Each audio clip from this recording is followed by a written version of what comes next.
সিলেটে গিয়েছে একটু রিসোর্টে একটু রিল্যাক্স হওয়ার জন্য ঘুরতে গিয়েছিল। আট যুগল আট যুগল প্রেমিক প্রেমিকাকে রিসোর্টের মধ্যে ধরে বিয়ে দিয়ে দিয়েছে স্থানীয় নেতারা আর কি। তো ঘটনাটা এমন ঘটনা যেটা শুনলে আপনারা অবাক হয়ে যাবেন।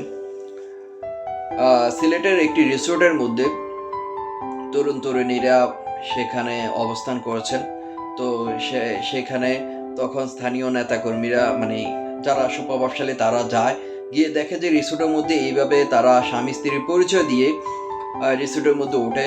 তারপর তাদেরকে ধরে কাজী এর মধ্যে কাজী ডাক দিয়ে এনে সবাইকে একেবারে বিয়ে 10 লাখ 12 লাখ করে বিয়ে করে দিয়েছেন। আহা তাদের কি কান্দা, আরে কান্না। তারা আবার বলতেছে ভাই ক্ষমা করে দেন, ভুল হয়ে গেছে আর আসবো না। তারা সবাই কিন্তু কলেজে, মাদ্রাসা, স্কুল, কলেজের শিক্ষার্থী, যাদের পরিচয় পাওয়া গিয়েছে। তো আমি তাদের ছবি কি কারণে দিচ্ছি না, কারণ তাদেরও তো পরিবার আছে।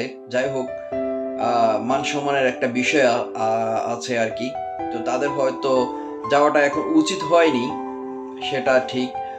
আর কি বলবো আর আপনারা যারা এখন প্রেমিক প্রেমিকা যারা আজকে ভিডিওটা আমার দেখছেন, অন্তত একটু সাবধান হবেন। আপনারা এইভাবে রিসোর্টে রাঙ্গামাটি, খাগড়াছড়ি, কক্সবাজার বলেন, সীতাকুণ্ডে বলেন, আবার হিমছড়ি, ওই মানে বিভিন্ন জায়গায় যেখানে যান, সাজেক যান, যেখানে যান একটু সাবধান। আপনারা রিসোর্টে যাবেন, প্রেমিক প্রেমিকা আর স্বামী স্ত্রীর পরিচয় দিয়ে যাবেন, পরে কিন্তু এই ধরনের খপ্পরে পড়ে যেতে পারেন। এরপর রিসোর্টে গিয়ে ওই রিসোর্টে সিলেটে যে সেই রিসোর্টে কিন্তু আগুন ধরিয়ে দেয় স্থানীয়রা। আর যুগলকে 4 জনকে কাজী শয়ন থেকে বিয়ে পড়িয়ে দিয়েছেন। বাহ, চমৎকার। সাবধান, সচেতন হবেন।